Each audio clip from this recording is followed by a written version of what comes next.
Welcome back, party people. You are listening to Crossplay, our video game podcast here at the Whatnauts. It is Saturday, January 23rd, 2021. And coming up on today's show, we've all been playing Hitman 3. So we're going to be diving into that. Vicarious Visions has moved from the Activision side of their publisher over to Blizzard. We'll be talking about that as well. And Microsoft has rolled back a recent decision to raise the prices of Xbox Live Gold. So all that and a little bit more. It was actually a slow news week, so I think this will be a fairly short one this week. But let's jump into all of that. My name is Kyle Springer, and I am joined by Ignacio Rojas. Hey. And Gino Viteri. Don't trust the United States healthcare system, my friends. Amen. That's it. Did something happen? Guys? No, I just had to pay a lot for a checkup. Money Terrible. Down the drain, it feels like. For real. For nothing. I didn't get anything out of it.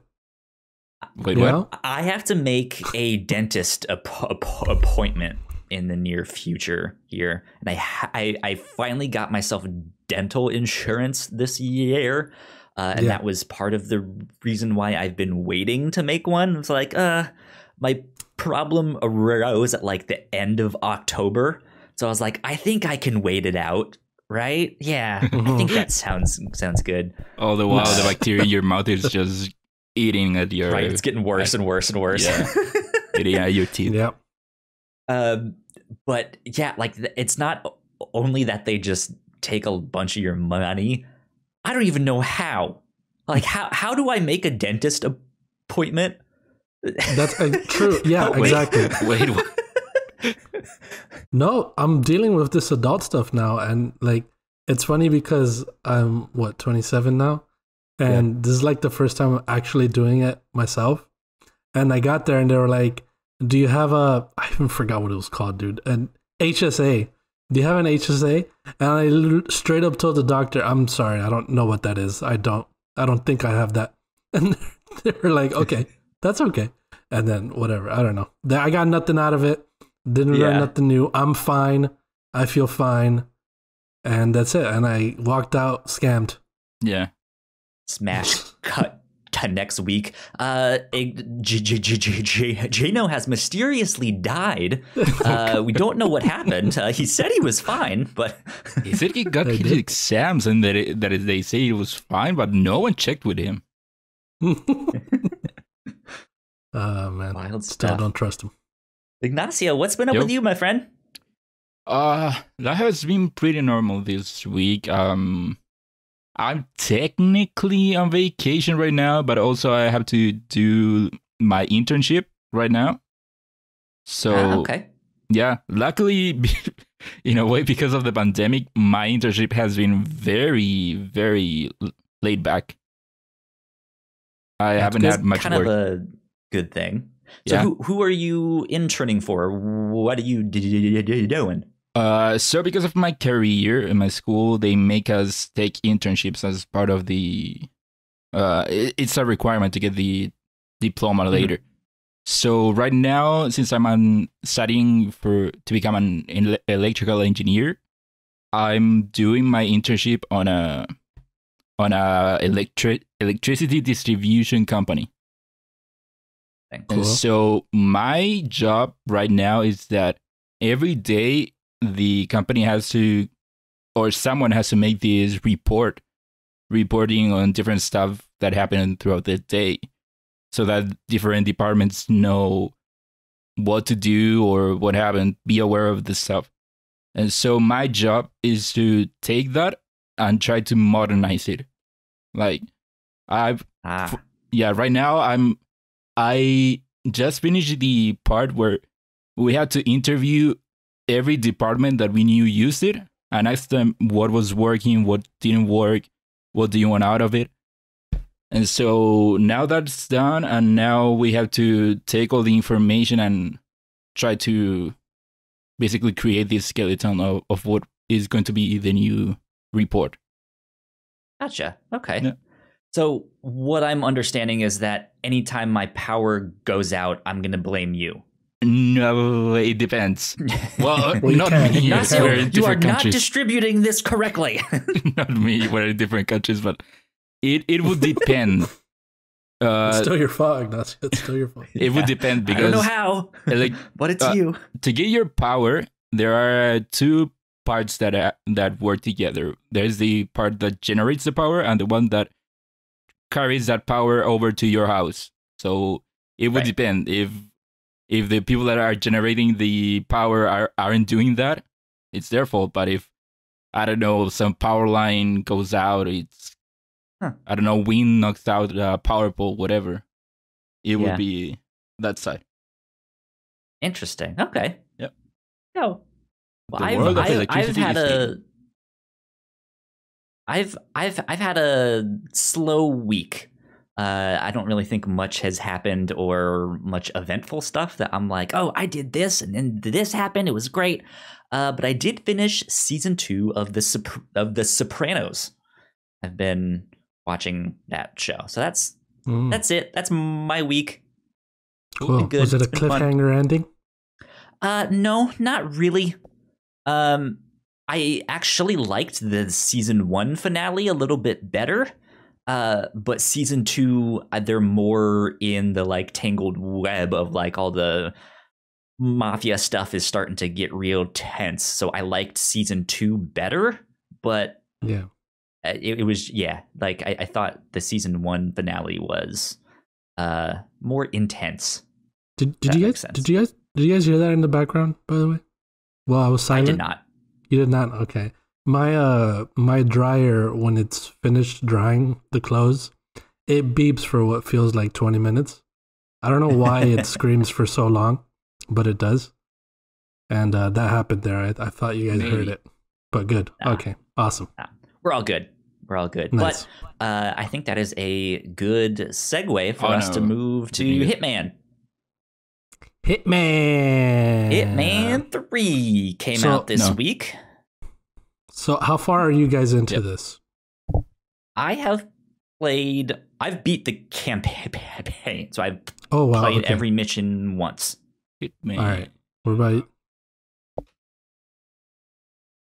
Level, I'm almost to the point where you see, the thing with Hitman is that you at any point could just kill your target. Yeah. But basically, yeah. what I like at least for the second level is I have that a story about that. there's so much more that you can do. So right now I'm in the second level and I'm finishing the big thing that you can do there.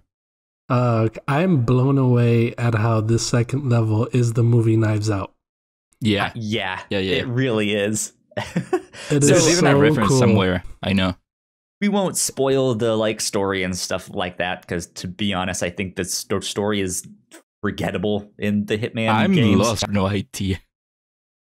I went back and did like, okay, what do I need to know about Hitman 1 and 2? Even though I've played them, of just like, what is the story again? And jumping into this, I was like, this doesn't make sense. But yeah, so the first mission is I forget what one that is. Is that the skyscraper? Yeah, Dubai. I think it's a the fake. skyscraper. Yeah. Okay, so then it's it's supposed to be one of like the tallest one of the war. Yeah. So that one was a lot of fun, but I think one of the ones that stood out to me was the second mission, the mansion. It is so good. It is so much fun. So when I went into the mansion and they tell you which target to kill, I followed the target into the room where the mystery is or whatever. Uh-huh. And she was sitting there and I killed her. I shot her in the head. But guards came out of every freaking nook and cranny in that room and absolutely murdered me. So I figured, you know what? Let me not just kill her. Let me actually experience this. And then now I'm like, I've been like for like 2 hours in that mansion trying to discover everything. And because it's like a whole different thing on its own. You're not just an assassin, now you're an investigator and stuff like that. It's so cool. Yeah. It's so interesting how you're trying to figure everything out. And it literally is just the plot of Knives Out, and you're Daniel Craig, and I love that. It's so good. Yeah, you go to this mansion, and there's been a murder before you get there. And so an investigator is coming to the house, and you can get their outfit and then solve the mystery. It's wild. It's so cool. It's the best like detective, or at least like the most fun I've had with like a mystery solving detective mode kind of thing. Like I know they've had stuff in like Batman, all of that stuff, but like it just never felt fun. Yeah, it's because the difference here is like you really have to go to inspect people's rooms, look for the clues, talk to people, and then you're connecting all the dots to get everyone's alibis to work in a certain way. And it's like, it's you thinking yourself, it's not giving you the answers. So it's really cool the way you have to figure everything out inside the mansion and outside, because it's like this tiny little map that's pretty big. And I figured, let me go in here, kill this target, and be done with this mission. But that is not what these missions are. These are actual mini maps where you can do a lot of stuff, and it's pretty. Well, that's kind of Hitman in general. But yeah, I mean, that's basically what I did. Is just like, okay, I'm gonna go in and just kill these people just on the first run, so I can just experience it all and like familiarize myself, right? But that's the fun of these games, is that you can then go in after, and there's so many ways you can do these things. Like in, I think it was it the skyscraper? I don't remember if it was the skyscraper or not, but I found a joint somewhere, and it's just like sitting there, and it's like this unique item that's there. I'm like, what is this for? Like, who do I need to kill and take their outfit to like make something of this and go smoke with someone? Like, there's just so many options. I personally think Hitman, the whole like Hitman 1, 2, and 3 that they've made recently is just a master class in mechanics and AI, and just have like this whole big machine where you can manipulate things and do this and that and take that outfit and do this thing. It just, there's so much you can do, and it's mind blowing. At that point, one of the things that I like is that you can basically impersonate anyone there, but if you are impersonating, say, a guard, you take their clothes, and not regular people, or let's say the service people there, will just think that you're a guard. But then if you go to the guards, they know that something's up. But not everyone. Some of them don't. It feels like some of them wouldn't even know you because they are lower ranks, so they cannot see that you are faking it. But if you go to other guards, they will notice you. Yeah, they won't recognize who you are, and they'll question you. Yeah, it's very interesting. Yeah. Gino, how far did you say you had gotten? I'm still in the mansion right now. I have not discovered the end yet. Yeah. You guys have some good stuff coming. I still think the mansion is maybe my favorite, just because it did something so different, right? Yeah. But I think something else that I really noticed with this game is it looks beautiful. Oh yeah. Like I remember playing Hitman 2, and it definitely didn't look this good. Of course, now I'm on a PlayStation 5, and I think, I'm assuming ray tracing is in there. I don't know. I think there might. I know that at least on the PS4 it isn't 4K. It is close to 4K. Okay, then So maybe it's just 4K, and I'm just like, whoa, look at all this. I agree, it looks beautiful, but for some reason, I don't know if it's just me, the cutscenes looked weird. Is that just me?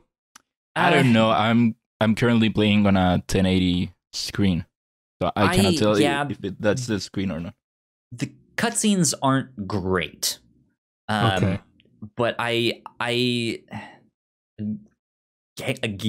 I think the story is forgettable, if not confusing, and it's one of those. It felt a lot like the Marvel's Avengers campaign, where it's like, okay, they actually have a good story, but it feels like there's large chunks of this that are missing. Mm-hmm. I think Avengers is way better in that. Oh, right now, sure. I cannot tell you what's the connection between the first level and the second level. Yeah.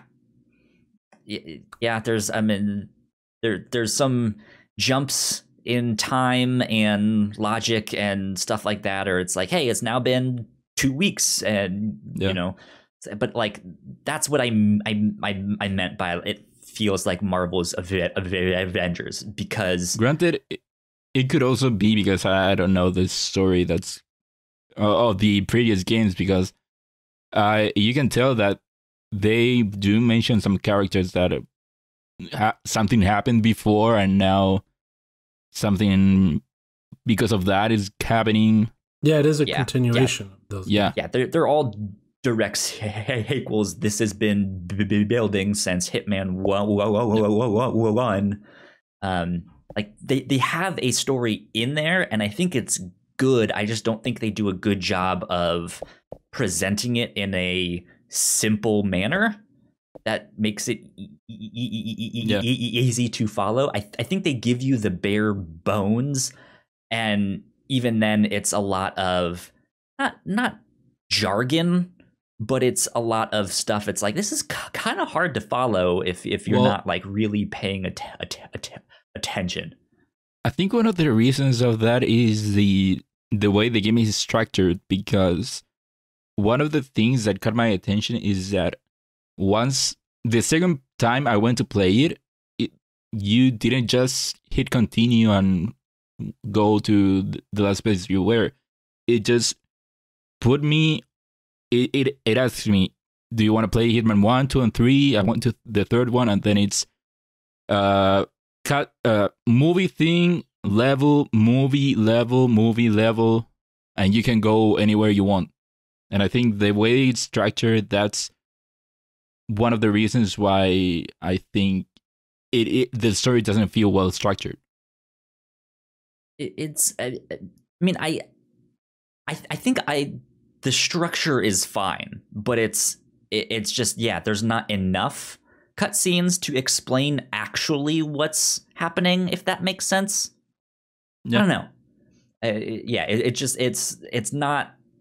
It's not really gonna capture your imagination, right? Or it's not gonna be like, oh wow, what a great story.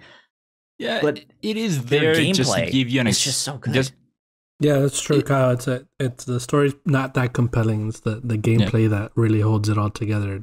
It's a true stealth game, and it's fun nonetheless. So yeah, the story just gives you the setup to what to do. Yeah, exactly. One of the cool things that I do want to bring up is that if you have Hitman 1 or 2 or both, you can just play those levels on Hitman 3, which I thought was pretty cool. Mm-hmm. And import that stuff. I tried to do it on my PlayStation 5 that Wednesday, and it gave me a 404. So I wonder if their servers were just busy. Yeah, servers I had a server problem at some point. Yeah, they were down on Wednesday. Yeah. Also, I think for the first one, you might have to go to the game, and then there's an option to export it. Okay. Because I have both 1 and 2, and I could only redeem the pass for 2. Gotcha. So I haven't done the first one. Gotcha. I do have to say, of the 3 Hitman games that I've played, I think I experienced the most bugs in this one. Mm-hmm. There weren't very many, but it was enough to be like, I don't really remember there being bugs in Hitman 2 that like stood out. Like I was in one location and there's a laundromat, and I went in there and there was a whole section of the laundromat where the metal chassis that the washers should be just weren't there, but the like cylindrical piece that like the actual like spin cycle thing, those were still there, and they showed up just floating in midair. And then all of the stuff that was on top of the machines, right, like baskets and clothes and all that stuff, they were still there. That's so specific. I love it. I know, it's really funny. I had another time where I was trying to separate my target from two of his guards, and I figured out that I could kind of walk up to the guards and kind of separate them. Like if I got in their way and stuff like that, they would like pause and just be like, "Hey, what are you doing?" And if I did that enough, like it separated them, and I was like, okay, now I can kill you. But I was doing it to one of them, and the dude just disappeared. Like he just evaporated. And I was like, oh, nice. Well, that takes care of him.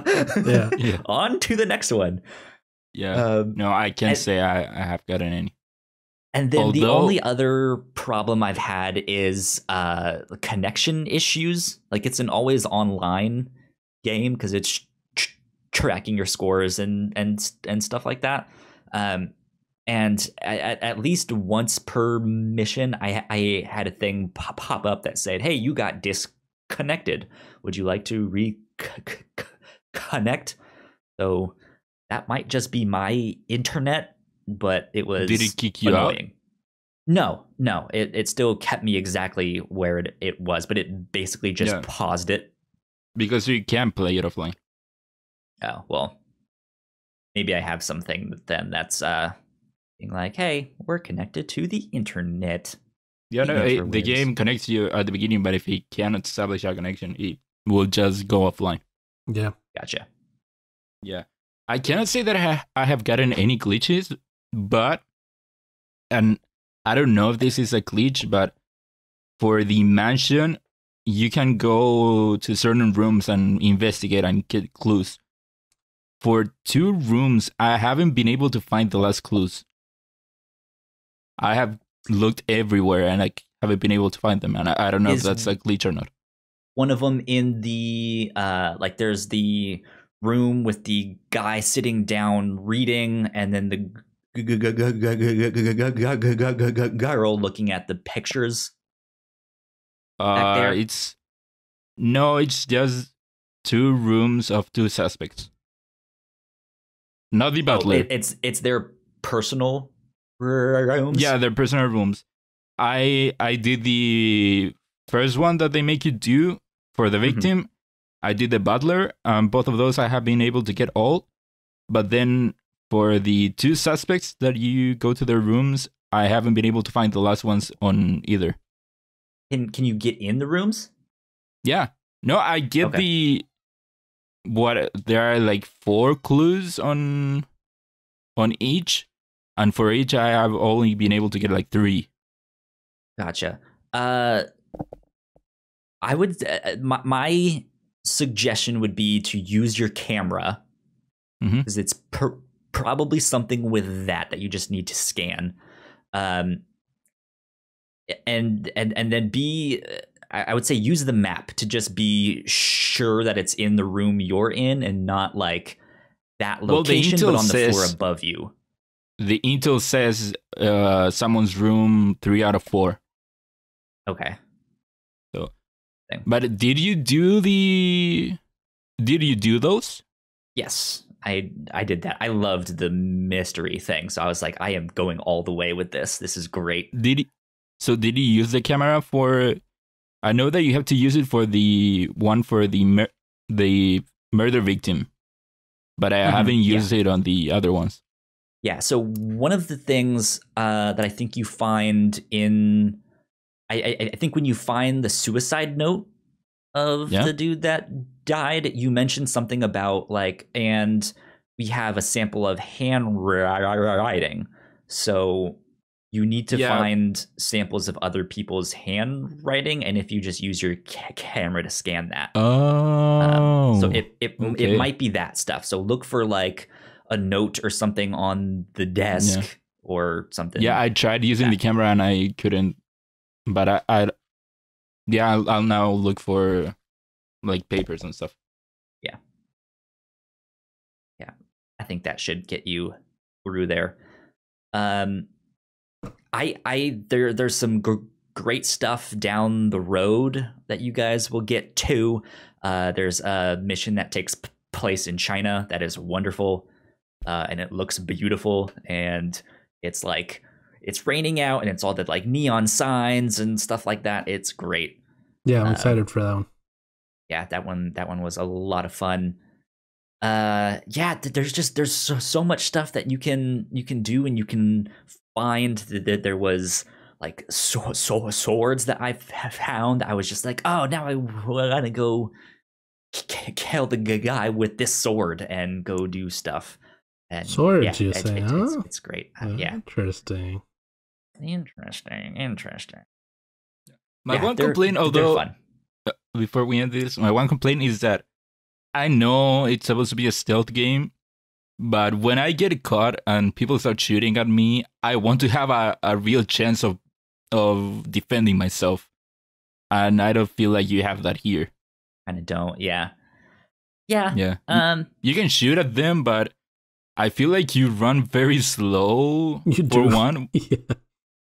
So for the world's greatest hitman assassin, you are. If they start shooting at you, you're already dead. Yeah. That's I think can be a frustrating thing for some people. I enjoy it because I try to be as stealthy as possible and stuff like that. But I'm also a save but I feel like he should be better at fighting. Yeah. Indeed. Anything else to say on Hitman 3? Try it. Nope. Hey. Oh yeah, sure.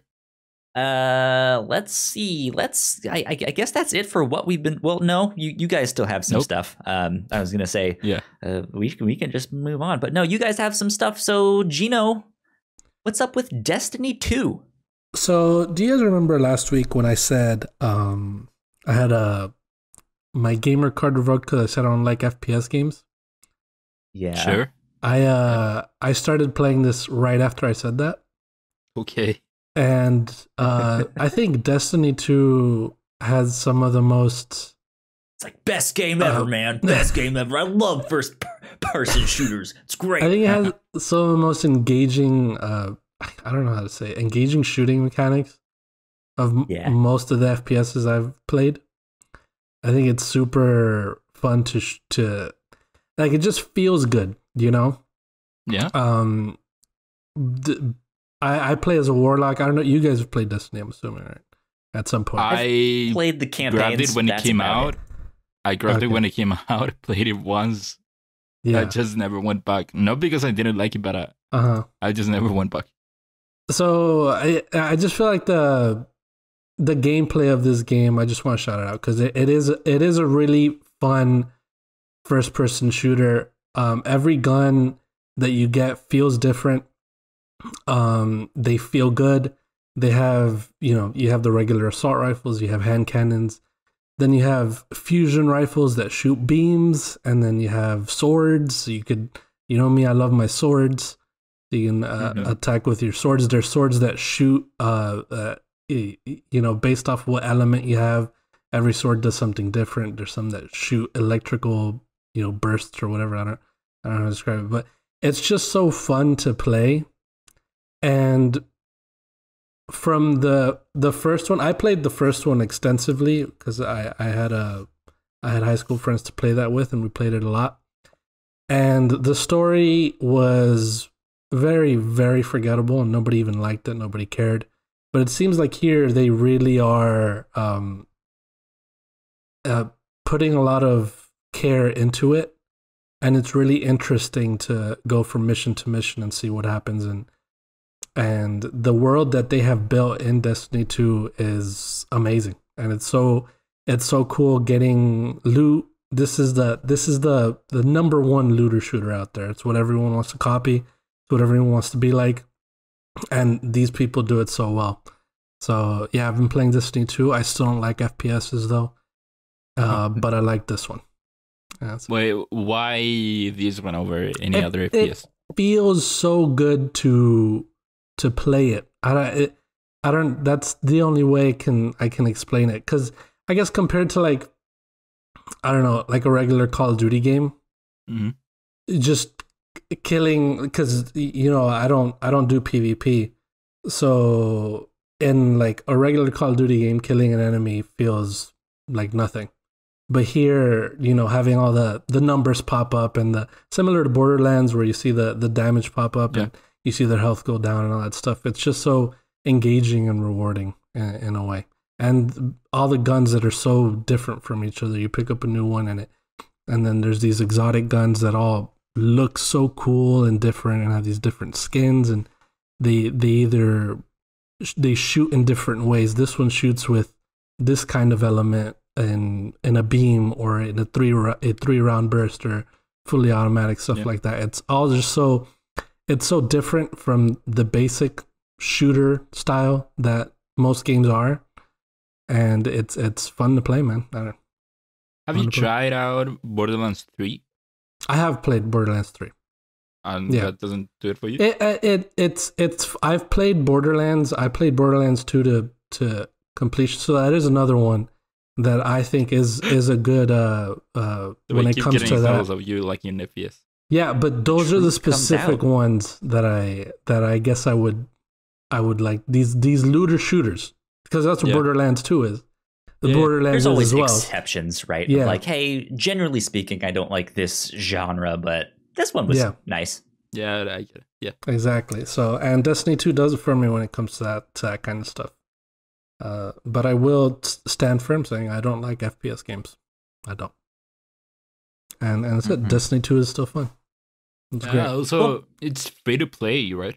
It is free to play. Yes, it is free to play. You can do a lot of stuff, but they have 3 expansions right now that you can purchase separately.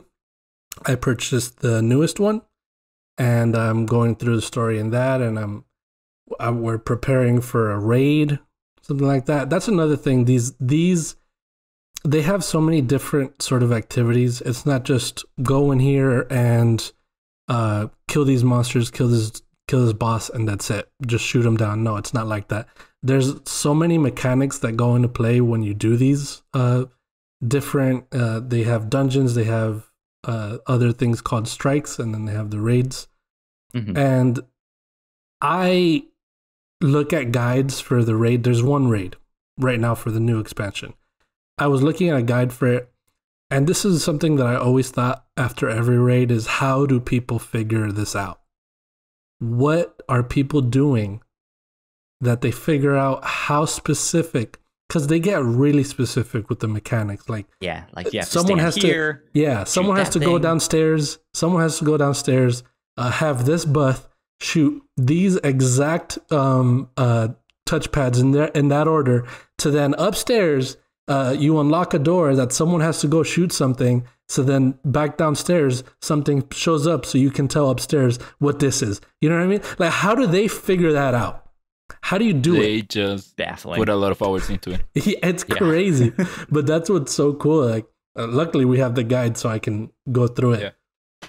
And the mechanics of it, trying to figure that all out. So then you have to damage the boss. There's damage phases, and then you go this whole loop of doing this whole puzzle thing again. So it's all a combination of things that make the game so fun to play. Does the PS5 version have anything special other than that it being fast and pretty? I'm playing it on PC, but I know the PS5 version. I know the PS5 version. They just updated it in December to have, I think, FOV and 4K 60 and all that stuff. So yeah. That's what I've been playing, friends. Destiny. A lot of Destiny. Nasio, Yep. you. I have been I have 3 games here and I have been juggling all 3 of them at the same time.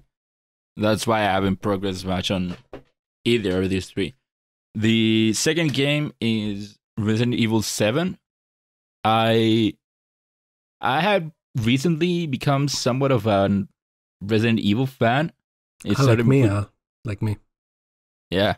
It started with 1. Because Resident Evil is one of those franchises that are so like a part of gaming in general. I felt like I had to at least try Resident Evil 1.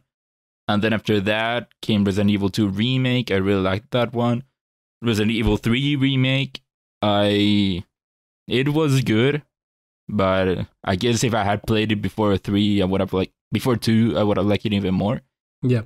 And so I know that I don't want to right now play 5, 6, or 4, 5, or 6, because those are more action games, and I tried 5 at some point and I just didn't like the mechanics. And so with those out of the way, the only one I had missing was 7 from the main line. I have been wanting to play it for a while, but I just never did it. And now, since I have a PS5 and it is a part of the PS Plus collection, I just thought that now was the best time to do it. Awesome. Yeah, especially with 8 coming out. Yeah, soon. That was one of the reasons that I wanted to do it now. I wanted to have it done before the showcase, but like I said, I have been juggling 3 games, so that wasn't possible. What I like about it is that it feels like a cross between the other Resident Evil games and a game like Outlast. Yeah. So if you don't know, Resident Evil 7 is different from the previous ones in that it is a first-person game. And that's where it feels more like Outlast. And I feel like it does utilize the first-person aspect of it really well. It really goes with it really well, with the scariness of it. But it still feels like Resident Evil 1 or 2 in that you are in a similar thing to the Spencer Mansion at the beginning or the RCPD headquarters. There's still the puzzles, the Metroidvania aspects of it, and the horror elements of it. And one of the things that I find interesting of it is that it is a Resident Evil game. It is in the world. I think it is many years after the outbreak, but I still haven't gotten any references to the world of Resident Evil. Like, you are not encountering zombies or Umbrella or whoever. You're just in the Baker family mansion. You're fighting these crazy people that are somehow immortal, it appears. And then you encounter like these monsters that are made out of goo and bugs and whatever. And so I'm curious to see how it ties into the bigger Resident Evil universe. Yeah, without spoiling it for you, it does around the end, but I don't think as impactfully as you would expect. Okay.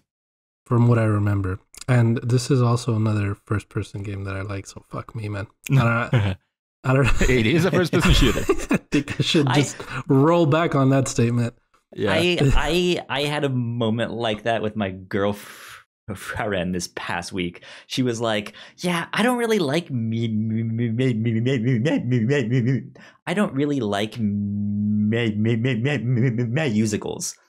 And then I was like, okay, this is the 3rd movie in a row you've made me watch that's a musical and that you really like. Okay. I guess she was just like, shit, I think I like musicals now. Yeah. Yeah. I'm mad at Cyberpunk is what it is. That's it. I think that's what it is. Yeah, I wish Cyberpunk would have been 3rd person. And also, just I guess not to go way off base. I think where I sort of decided within myself I don't like first person shooters is hearing Doom Eternal get so much praise, but not liking it myself. So I was like, I guess I don't like first-person shooters. Then. That's it. That's how. That's a very different first-person shooter. They want you to play that a very specific way, and I don't like that game. Yeah. Okay. I played like the first 2 hours of that game, and I was just like, "Fuck this!" And I played the first like 30 minutes of Doom 2016, and I still didn't like that one. Just like, okay, so I guess it's just Doom. I don't know why I let myself decide that, like on myself from that game. Yeah. Also, it's not that I like first-person shooters; it's that I would much prefer a third-person shooter. But if it is first person, I'm like whatever. Yeah. But yeah, that's pretty much all I have to say on Resident Evil 7. Funny enough, I'm not a big fan of scary movies. I don't like watching them because I don't get the point of just wanting to be scared. But then I play horror games, and I can understand the adrenaline. Have you been scared? Not scared. It's not that they are, at least to me, it's not that they are scary, but they are super tense. Yeah. In that I'm never scared. You know, you have like one bullet, it's all dark, and you don't know what's around the corner. They do have jump scares. They jump scared me in 7. Yeah. Plenty of times. But I think that's why I get tense with the game, is that I really do not want to die, and especially being with some horror monster. But like when you think of it, because it's so funny with these horror games that I don't want to die, but I know if I do, it's fine. I'll just reload, right? But for some reason, I think like it's gonna be again. It's gonna be the end of me if I die. But like in a game like, let's say Hitman, I got killed from doing some stupid thing, and I was like, all right, whatever. So, I don't know. It's just weird with these horror games. It's cool. It's intense. I do have to say that I don't think the Resident Evil 7 does a good job with autosaving. Because I have died a couple of times, and I have had to go back a fair amount. I guess that's part of it, because they want you to feel in that's danger. One of the reasons that I want to die. Yeah, exactly. But yeah, that's it on Resident Evil 7. I'm halfway through it. And I'm gonna play Resident Evil 8 when it comes out. I cannot wait. Same, dude. Then the last one is just Yakuza Kiwami 2. I said that I wasn't gonna play it, but then since it is more of the more modern versions of Yakuza, it is using the modern engine. I just wanted to try it out, wanted to feel out the combat compared to the previous engine. It is so much better combat-wise, but still one of the things that it loses is that Kiwami 1 and 0 have you circle between 3 different fighting styles, whereas in Kiwami 2 and the subsequent games, I think that's lost. That's not there anymore. You just have one style. Yeah, one style. You are the dragon. And, it's more like the brawler style. Not the dragon style. Okay. Because in 0 and Kiwami, you have the brawler, I think that's what more like the tank one and the fast one. I don't remember the names. And then Kiwami 1 had the dragon style. This one's like the brawler style, and I really sometimes miss having the tank one, because sometimes you have to take out a lot of enemies, and you just have to go one by one. But yeah, much more than that, I don't have much to say, because it's just Yakuza. It's still great story, great set pieces, and much more than that, I would just be repeating myself from the countless other times that I've talked about it. Yeah. There you go. Good stuff. I wonder if Alan has gotten farther in his Yakuza 0 playthrough. I think he played once more. I haven't tuned into his streams. I think he played once more. Okay. That means he hasn't gotten pretty much further. I gotcha. Well, let's get on to housekeeping, and then we can get on with the rest of the show. if you guys did not know, we have multiple podcasts here at the Whatnauts. You guys can find out more information on our website, which is thewhatnauts.com, as well as your favorite podcasting platform of choice. Just type in the Whatnauts and all of our shows will pop up right there. If you like what we do, patreon.com/thewhatnauts is where you can support us for as little as $1 a month. We have a $3 tier where you guys can get all kinds of exclusive content. We were supposed to be recording the next Crossplay exclusive tonight, but that got pushed at the last minute. So we will be recording that later this week, it seems like. But still be on the lookout for that, because that will be up soon. Big shout out to our $5 Patreon supporters. So thank you, Sam, so much for helping us out and supporting us. We appreciate you a lot. Sam! Yeah. Thank you. Sam, indeed. Let's see. Besides all of that, we have been starting up our Whatnauts Wednesdays, which every Wednesday now we are trying to stream on our Twitch channel. We're just playing some video games.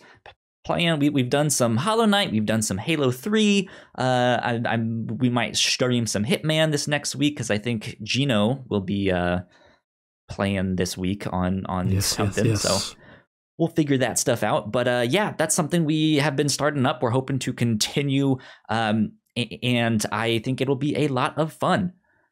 Beyond that, we just reached affiliate status on Twitch. Hey. So you guys should come join us on Twitch, which is twitch.tv/thewhatnauts. You guys can do all that stuff. I need to work my butt off and make some emotes and some badges and stuff so that when you guys subscribe and give us all of your money, you guys can get some neat things there. So excellent good stuff.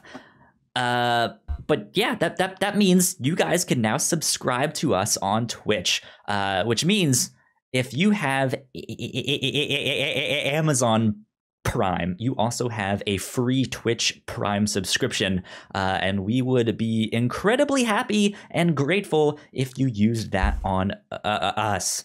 But just a reminder that you have to redo that every month. So you guys can spread the wealth if you want to, but we would love it if you gave us your free subscription there. That would be wonderful. I think that's about it for housekeeping. So let's get on to the news of the week.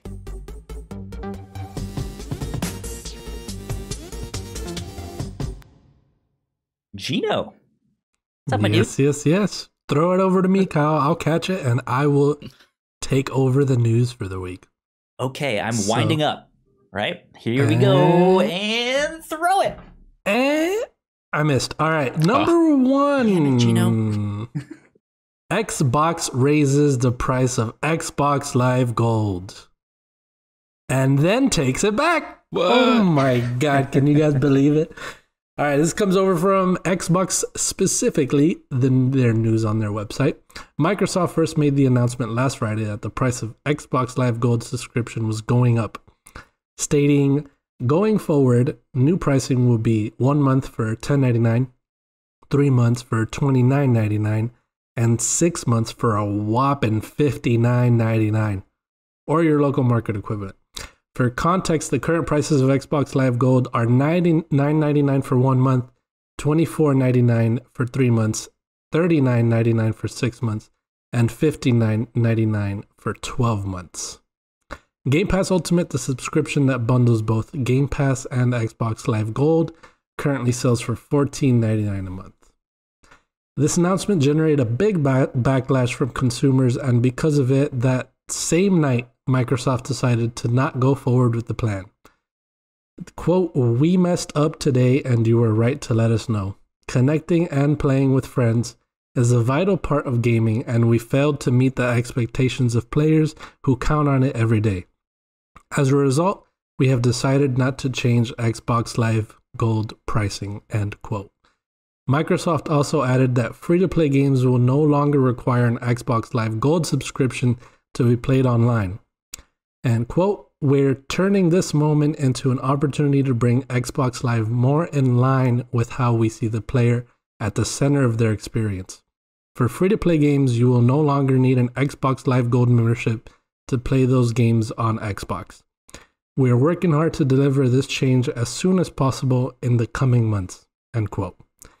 So them saying this made me think that they had this planned all along. So why do you guys think they did this whole price change and then backed out? So to that point, either they had planned it out, which I don't think they did, or they are just so willing to change things at like I no, how do you say it? Very fast. Yeah. What do you mean? So Sorry, no. if you guys would allow me my 2 cents on this, I don't think this was planned. Because I think you saw a lot of Xbox employees actually responding to stuff. Like I was seeing them respond to the hosts of Gamer Tag Radio and stuff like that. And like if this was something that they planned, I think they would have just let it be, right? Instead of being like, "Hey, Phil, you need to go make this tweet," or do all that. Like I don't think they would have bothered. But because it was such a big backlash, that's when they were like, "Oh yeah, we need to do something. They don't like this." What I find interesting is that they got backlash for basically doubling the price of a year of Xbox Live. Yeah, which is insane. So they reversed it, but then they also said, "All right, so then we're gonna do this as well." Well, what is it that made them do that? One of the things that I did see a lot when this happened was that people were bringing up the fact that it was affecting it was already bad enough that you had to pay to play free-to-play games, but now they are increasing it. So pretty much when people were talking about it, a lot of times they were also bringing up that fact. So I think that might have been why.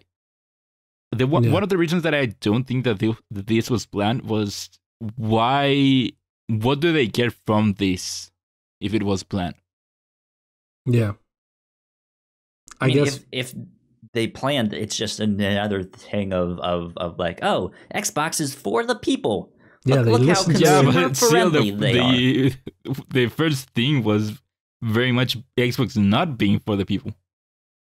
Yeah. Well, sure, yeah, but like them reversing course on that's not something you see very often. So I think ever. in the long run, if ever. So I think in the long run, people will remember them changing course rather than like, oh, they doubled the price for a day. I don't know. I'm not convinced that that's a good enough reason to do it. Yeah, same. I mean, at the end of the day, same here. I don't think this was planned, but I think that there are two reasons as to why they did it in the first place. One, that they have Game Pass, and you have to assume that it doesn't make much money for them. They have to get all these deals for these games, and then they do not charge for each game. They have to bundle it up in this subscription, even including their own games. When they come out, they are going straight to Game Pass, so they need to get money from somewhere to subsidize it. And also, they want people to use Game Pass, so how do you do that? By making the other thing seem like a deal in comparison. Yeah. But would they, I mean, that's what they would want to do. It's because, so like, I don't know, I want to go at it from all sides. And if they can easily roll back on this, because, normally a company would change their price and stay firm. And because people are going to complain, but they're going to pay it anyway. And I feel like they know this.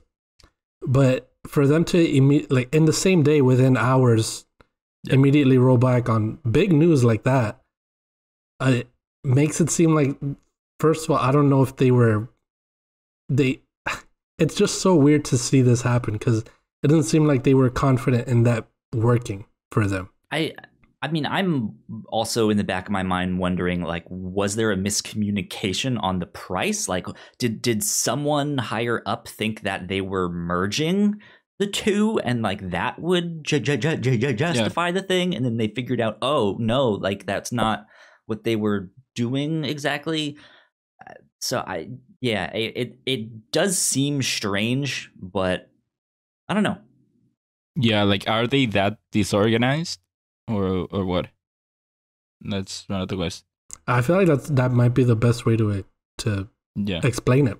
That they were just disorganized about it. Yeah. Ignacio, also, go back to what you mentioned though on like, hey, if they want to sell you on Game Pass and make that work, they need to make their other thing maybe not as likable, right? Mm-hmm. I think another option that would have been better is for them to announce, hey, we are merging them, and in 6 months you guys won't be able to buy Xbox Live Gold, and we will honor up to like one more year of Xbox Live Gold subscriptions from that date that we're canceling it. So that way it gives people like a time to convert to that one thing, right? Mm-hmm. Rather than just be like, look how bad this thing is. I don't think that's better because you are taking away the cheaper option at the end of the day. So if you make Game Pass Ultimate the default way to get online, because you have to pay for online, you need an Xbox Live Gold subscription. If you do that, make that the default, that's still somewhat expensive. Yeah. So if you only play, say, Madden or your free-to-play games, you will get a lot of backlash. If that's what you need to get to be able to play online. Yeah. That's true. Yeah. True indeed. I don't know. What I think is that they saw that they needed some way to get more money for X or Y reason, and they thought that this was the way to do it, but then they got a lot of backlash, and I don't know how. I don't know what happened behind the scenes, but they were able to change course very fast. Yeah, exactly. It seemed like it was something that they were probably testing the waters to see if they did get backlash. So then they could just roll back on it easily. Hence, hey, can we do something like this? Let's see. Let's be prepared to roll this back, but let's just see. Yeah. That could be a thing as well. Still, it would have been such a bad move because, for one, they are still behind Sony. And so having it be twice as much as PS Plus, that would have been insane. Yeah. Yeah. That's true. Yeah. All right. Well, anything else on the matter, my friends? I still don't have an Xbox, so this doesn't really affect me yet. Yeah, I just get Game Pass on PC, so. Yeah, I'm gonna get a Game Pass Ultimate eventually for PC. So, cool. I'm open to getting Xbox once things start slowing down a bit, right? And you can actually get them. There was a March. Are they hard to get? They're not as hard to get as a PlayStation, but they're still, they're not as readily available as because a lot of I people would like. I feel like I only see people putting up alerts for PS5. I've never seen one for Xbox. Interesting. Yeah, you rarely see them for those. Yeah.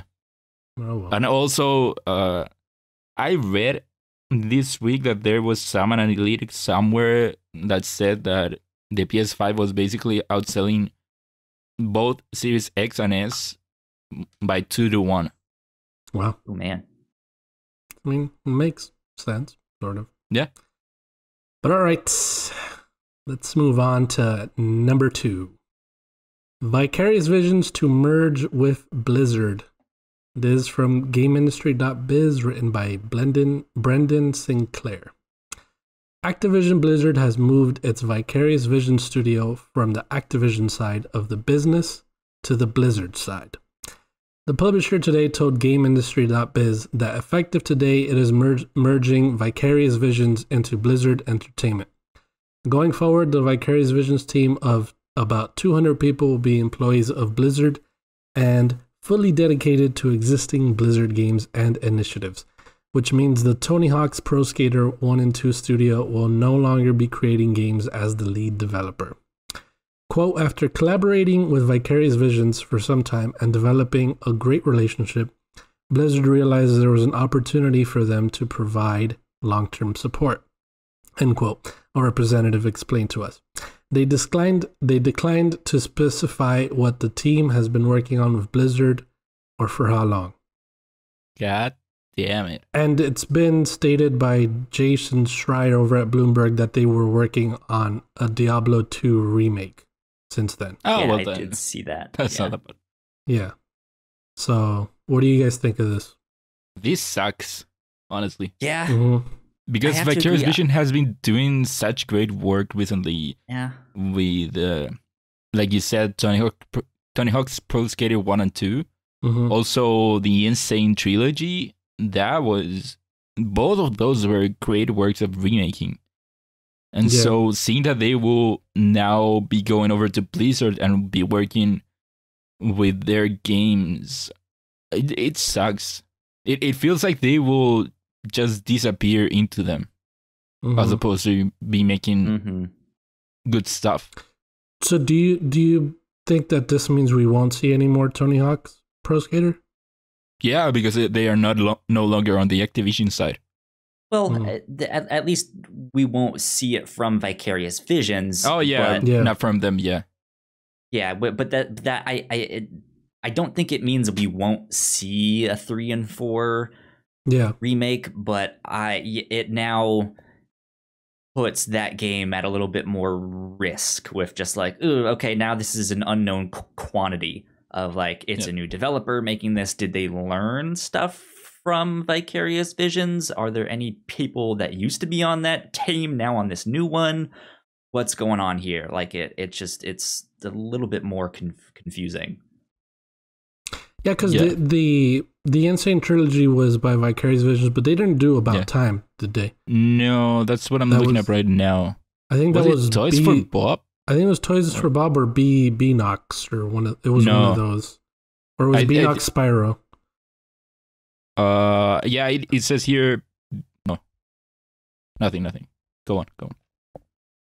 Anyway, so I feel like there is different people that can take over these sort of Tony Hawk or Crash and well, they're not related to Spyro, but in that Activision umbrella, they have the studios to be able to make those.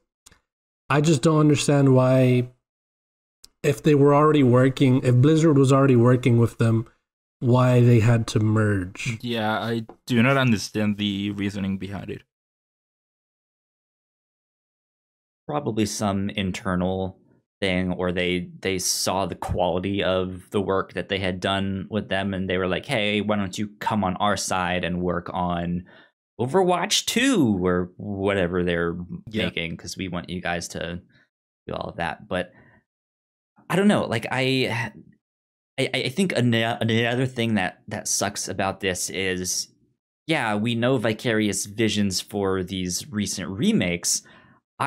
They were starting to get to a place where it's like, okay, neat, I want to see something new from them. Like, give me a new IP, and now we won't get that.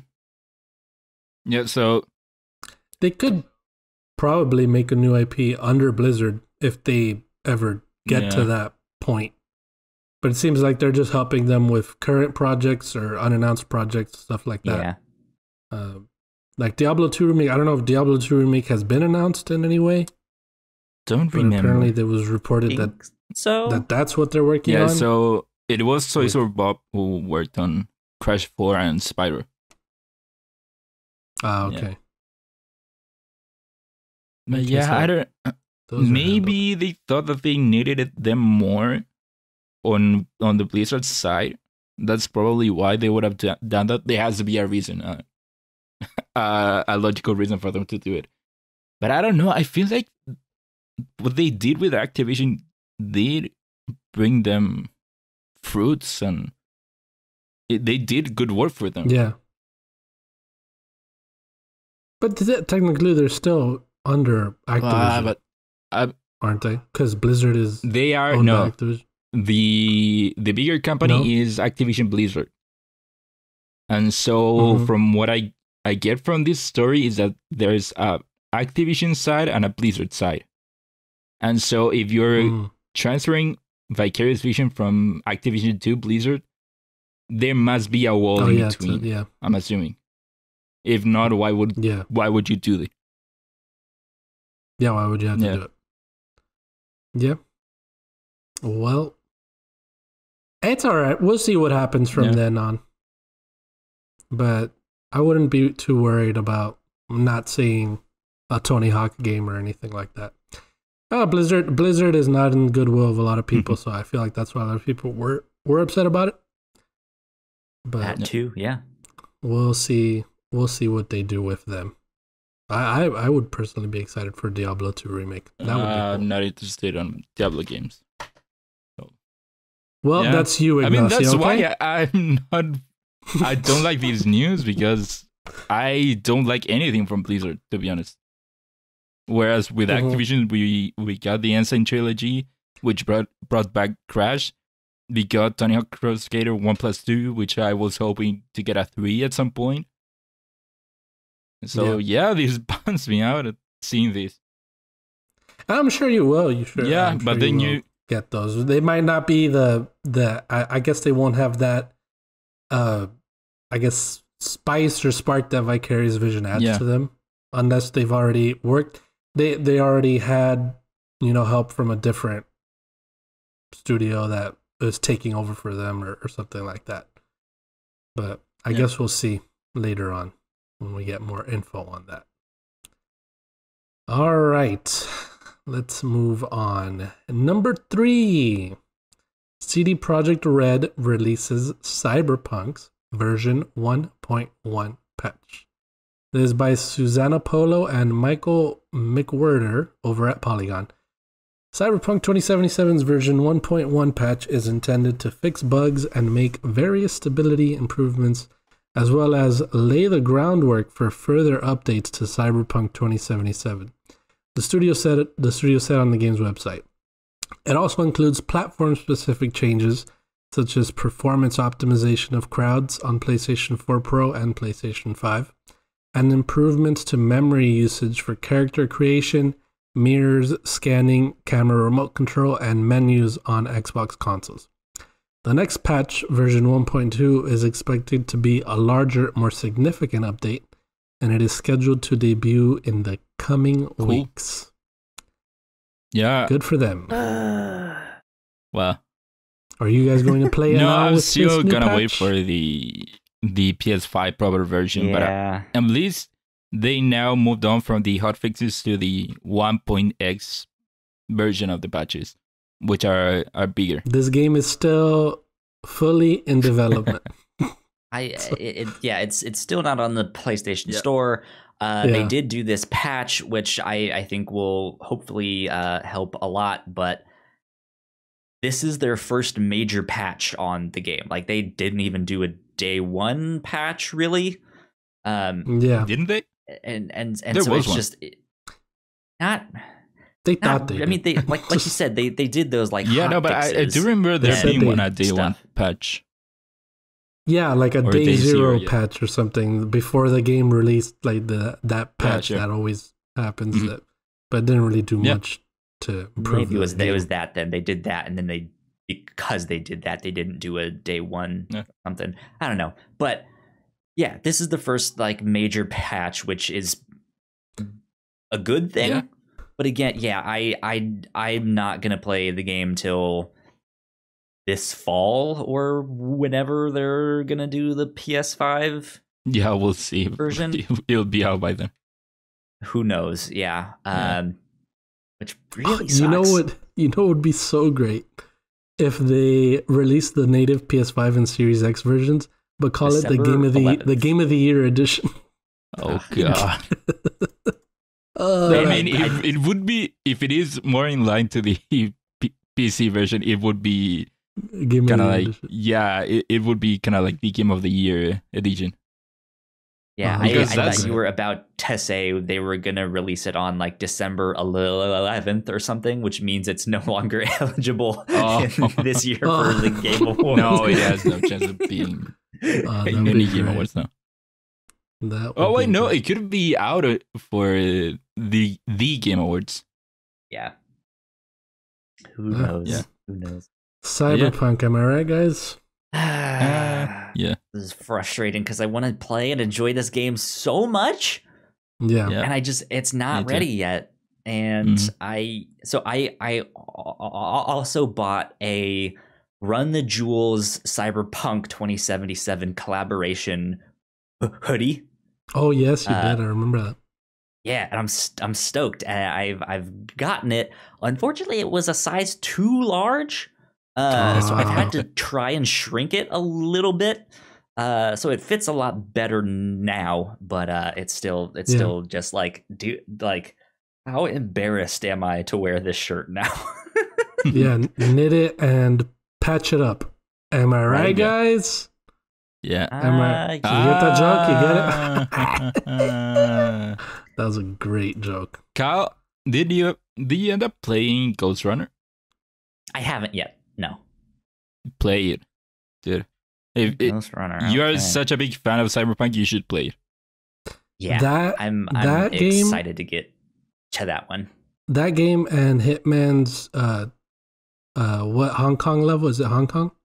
I don't know how to say the name of it, but no, it's not Hong Kong. It's like Ching Kong or something.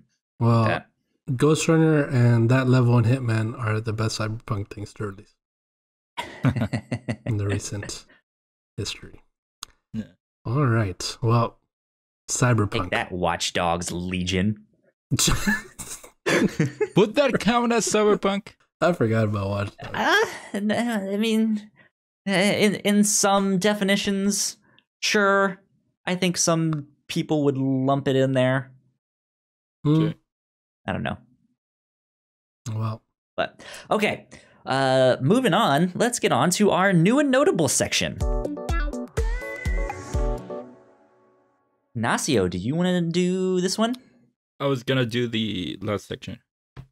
The upper So- runners. Yeah, Cool. I think you should do it. Well, let's do the new and I'll do the new and notable stuff then. Resident Evil Village gets a release date of May 7th. There nice. you go. So we were mentioning that earlier, and that one I know has been on a lot of people's radar. There was a showcase this week. I skimmed through it because I didn't want to get many spoilers for 7. But I gotta say I was a bit disappointed with what was there. Because Interesting. well, right now you'll Yeah. talk about what A lot what of was there. people were, but yeah, I guess talk about it. Yeah, I wasn't really a Resident Evil. I mean, I never really have been, so I didn't really pay much attention. But they did announce one more thing. Resident 2 more things. Evil. Oh, 2 more things. Yeah. Resident Evil Reverse, a multiplayer game free for those who purchase Village. And they also announced that the RE ambassadors will get access to the beta. You Yeah, are one of those. Consider yourself lucky. I am one of those. Hey. Nice. Yeah. So for Reverse, and so you don't have to read it, Kyle. They also announced skins for Division 2. That's not a Yeah. big deal. So whatever. Oh, okay. That's not a big deal. I want to talk about Reverse though. This looks like a battle royale kind of game. Something like that where it doesn't, not like a full on 100 people battle royale, but more like yeah. a Survival. yeah, type survival. 20 people drop in on one thing or Yeah. spawn on one thing, and and whoever, it seems like when someone dies, they become one of the zombies or one of the monsters, like the tyrant or nemesis or whatever, something like that.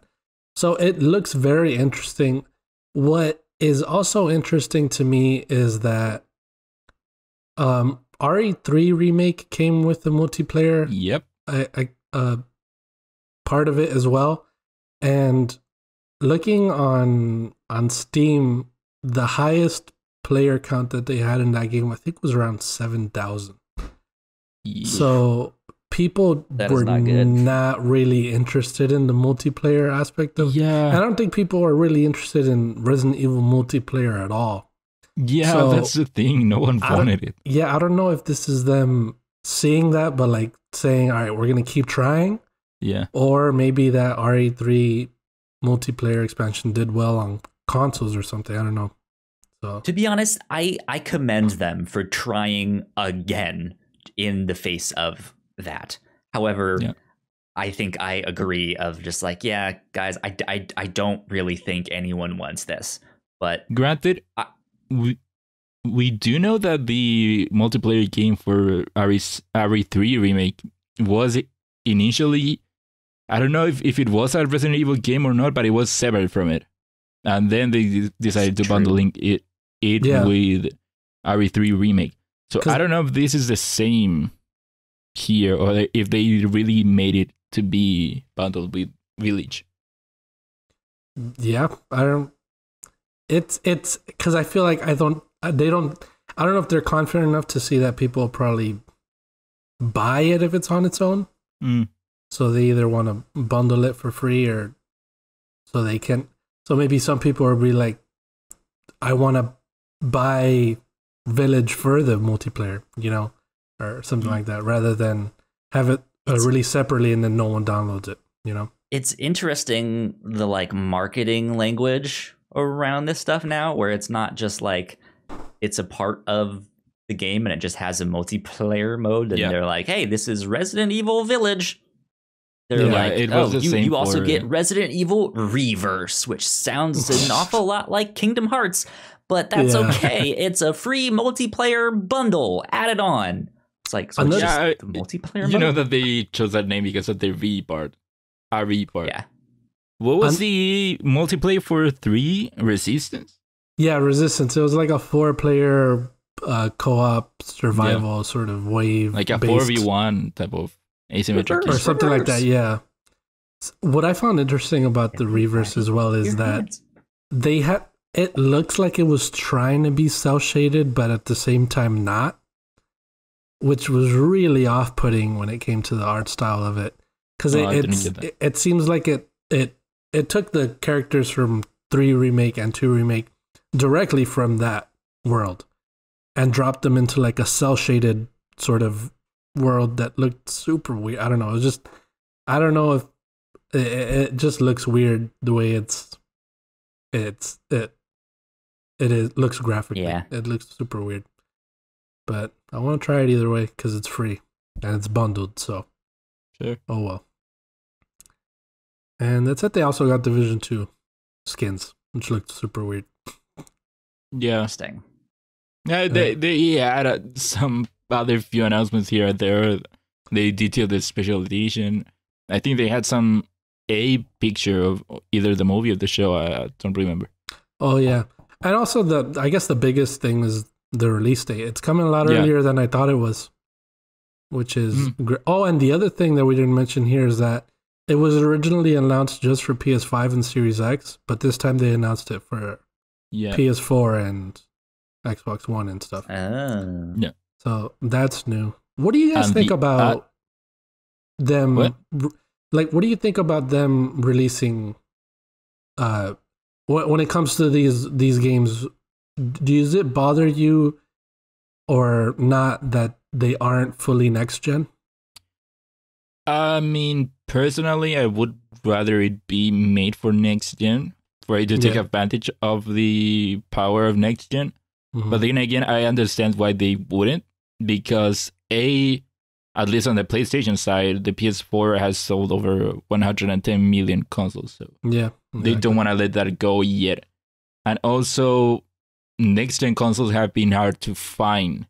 It's not necessarily that people haven't been able financially to get them. They haven't been able to get them because they are not there.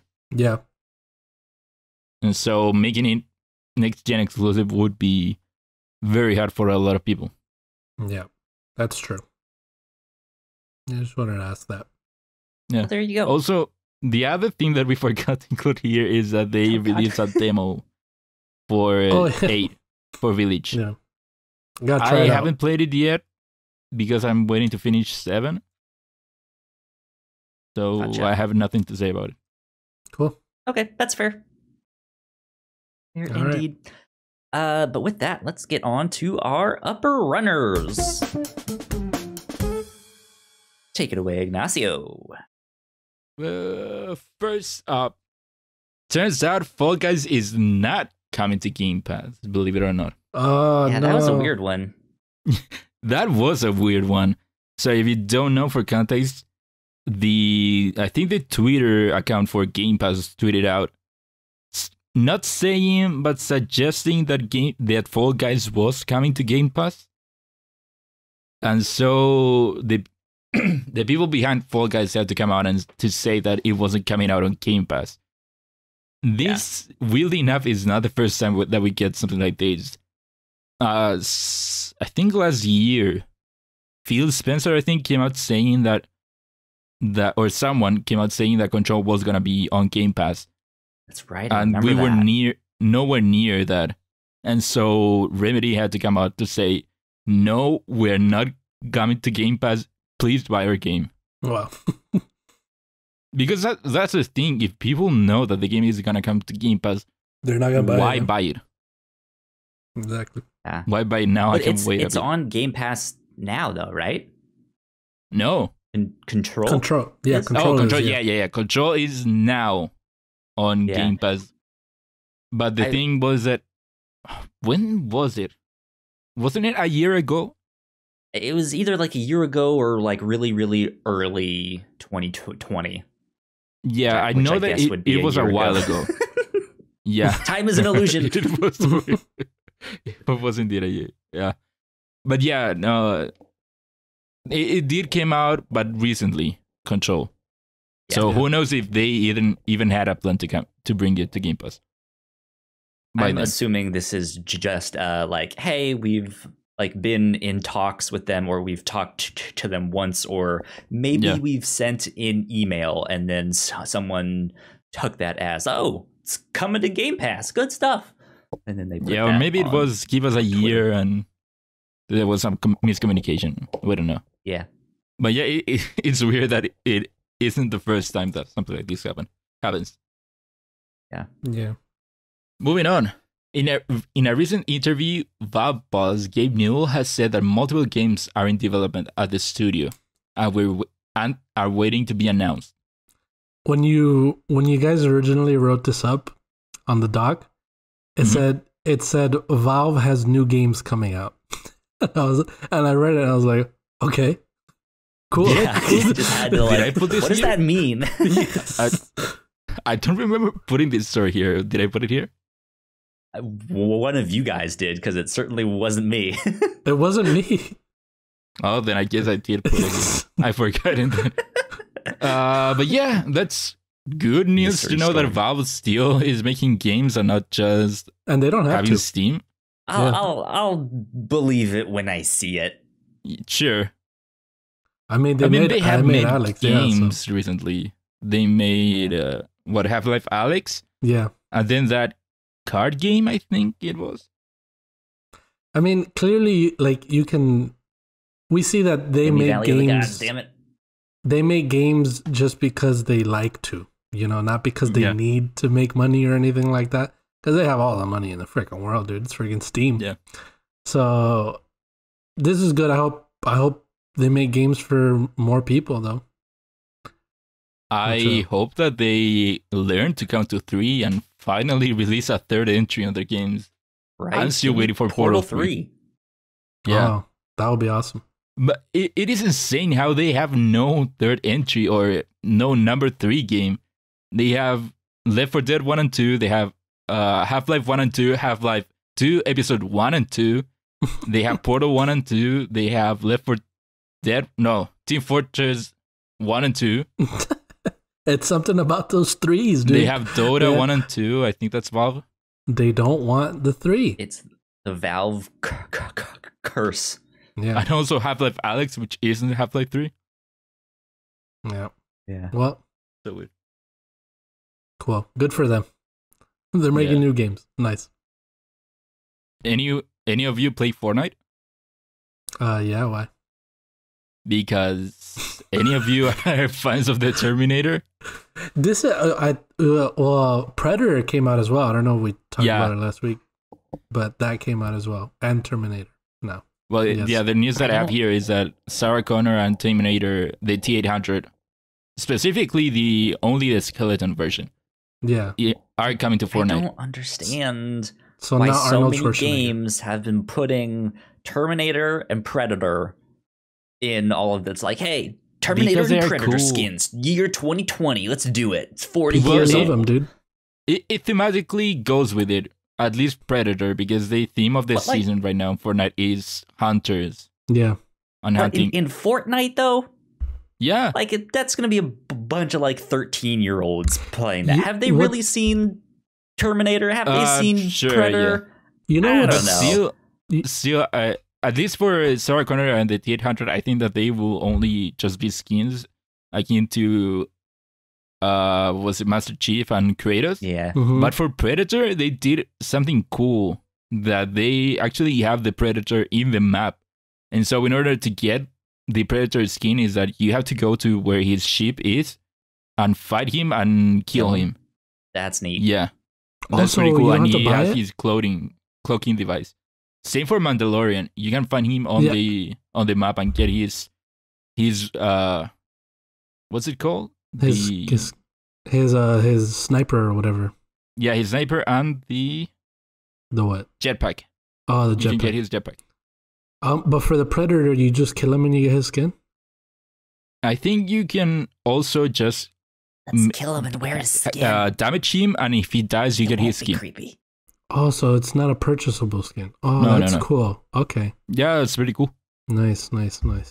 But yeah, I feel it's funny because Fortnite adds the wildest skins and they all fit for some reason. They just Yeah. seem normal in the game. It's so wild what they've done with that.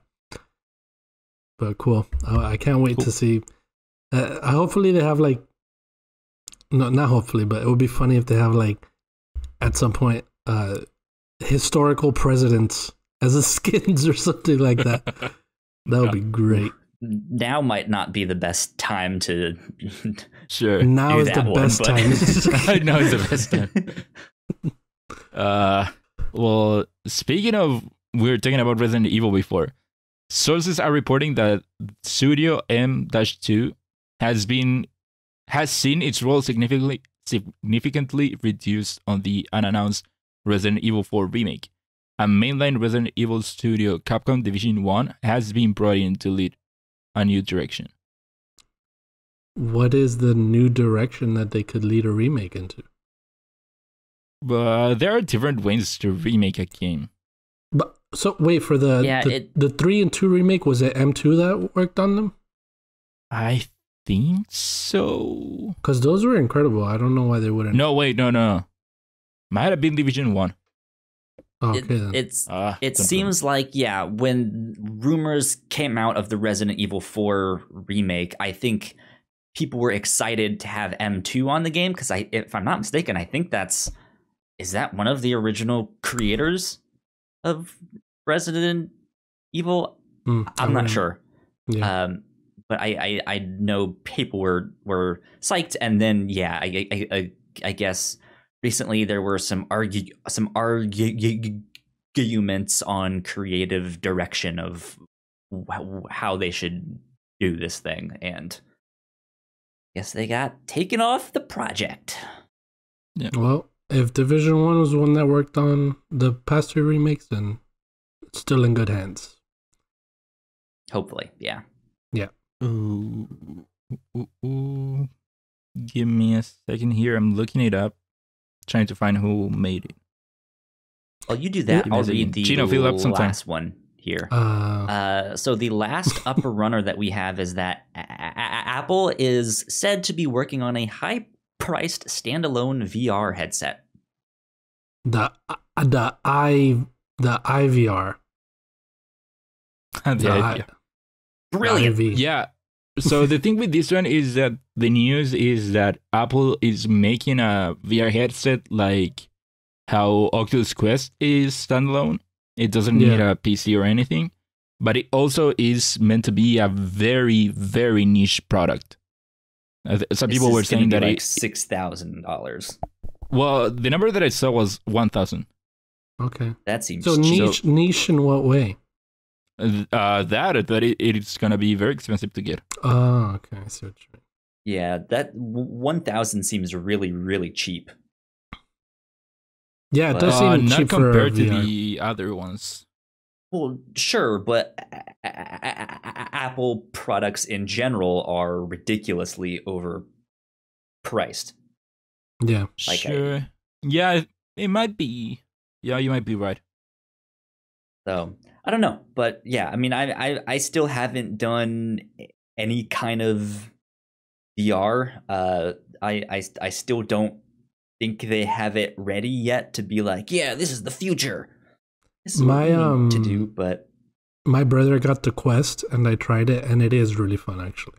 Like the VRs that don't have, like the PSVR has all the cables and all that stuff. Those VRs with no cables, you have the little controllers, are so cool to play in. So I don't know. It seems if other people are following suit and doing their own VR headsets, then there's something there. Yeah. Yeah. It's getting there. Like it's almost at that point where VR is a viable place to, like, hey, you can buy this and have it in your home, and that can be your main console. And imagine that, where a VR headset is someone's main console. That'd be crazy. Yeah. My girlfriend says she'll start playing video games when it's like Ready Player One. That's when she'll start playing video games. Yeah, that would be pretty cool. There are some games that get pretty close to it. Yeah. Pretty much, so man. We're getting there. All right. Well, there you go. That wraps us up for this week. It was a good short one, I think. I couldn't find any concrete information on what games Division 1 has worked on and what games M2 Studio has worked on. M2, I know at least worked on RE3 Remake. Okay. Cool. And I like that one. So. Yeah. But they're not on it anymore. Too bad for you, Gino. Oh, well. I'll like it either way. That'll be the first time I play RE4, so that's great. Yeah, me too. So I want to go experience RE4, but I feel like going back to the game right now, I'm not going to like it. Yeah. So I'm just waiting for the remake. Yeah. Exactly. Well, let's end things like we normally do each week and talk about what we are excited for this next week. Ignacio, let's start with you. What are you excited for?